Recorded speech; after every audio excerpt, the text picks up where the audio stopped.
السلام علیکم عزتمندو انشاءالله ټول به روغ جوړ او خوشحاله یې.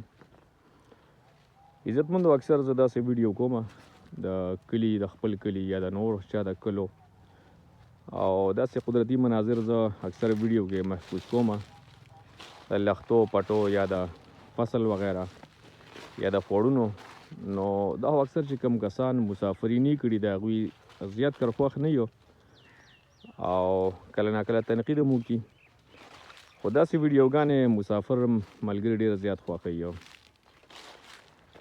داسې یو ملګري را بله شپه کال وکړو، خاص ملګری دی، بس ګپ شپ سره آزاد دی.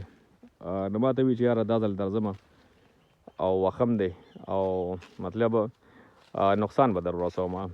نو سړی سیریس غونډه کې و، زه هم لږ ویرېدم چې خدای پاکه څه داسې غلطي شوې ده.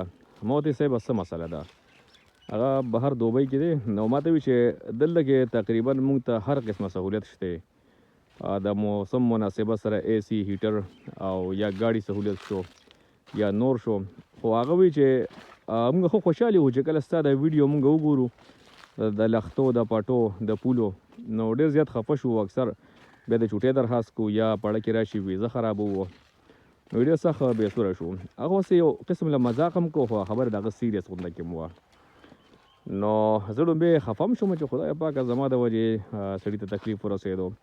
خو داسې اکثر نور ملګري م رابطه وکړي، اکثر زه پېژنم هم نه، جان پہچان مو سره نه وي، وټساپ وکړي. نو هغوی هم داسې وایي چې یاره مسافر یې که نه، وایي تاسو همدغه شان ویډیو کوئ، زموږ ډېرې زیاتې خوښېږي. بس موږ هم وایو چې زموږ د وجې یو کس خوشحالېږي، نو موږ به له هماغه ویډیو کوو. او تاسو ته پته ده زما ډېر ویډیو اکثر ساده وي، ایډیټینګ هم پکې لږ کم وي او بیکګراؤنډ میوزک هم پکې اکثر نه وي. موږ وایو چې سیز جایز وي او زموږ د وجې مسافر خوشحالېږي، نو دا ښه خبره ده.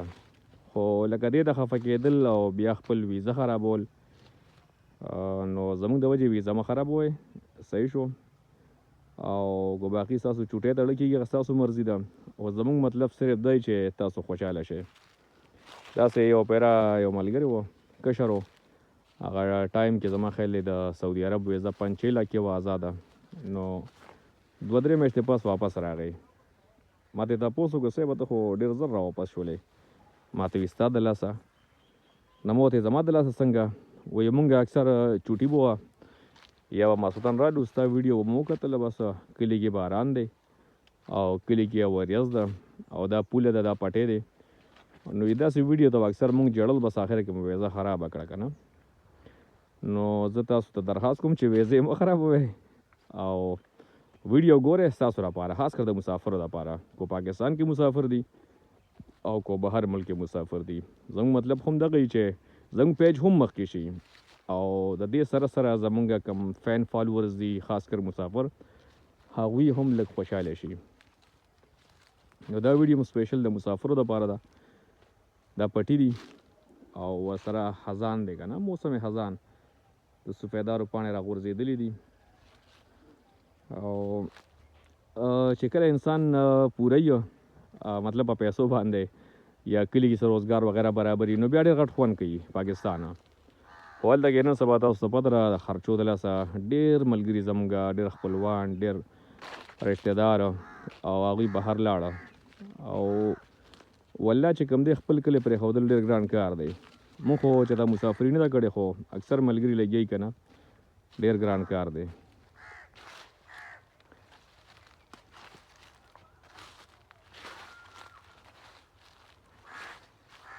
بس عزتمندو دا ویډیو تاسو وګورئ او انجوای به کړئ، انشاءالله تاسو به خوشحاله شئ. خو زموږ په دې الفاظو کې کمی وي شي وي یا څه داسې لفظ مونږ استعمال کړي چې په هغې ستاسو دل ازاري شوي یو، د هغې دپاره معذرت غواړم. او داسې مستقل به انشاءالله تاسو ته مونږ ویډیو شیر کوو، داسې ساده ساده، نه به پکې ډېر ایډیټینګ وي او نه به پکې بناوټ وي او نه به پکې داسې خاص میوزیک وي که نه. نو تاسو دا خوښوئ، مونږ له لایک هم راکوئ، زموږ سره حوصله افزایي کېږي او پوسټ شیر کوئ هم. نو انشاءالله چې تاسو خوشحاله یې، مونږ به خوشحاله یو، او چې مونږ خوشحاله یو نو انشاءالله تاسو به خوشحاله یې. دا ویډیو تاسو وګورئ، انجوای کړئ او د خپل ځان خیال ساتئ. د الله په امان.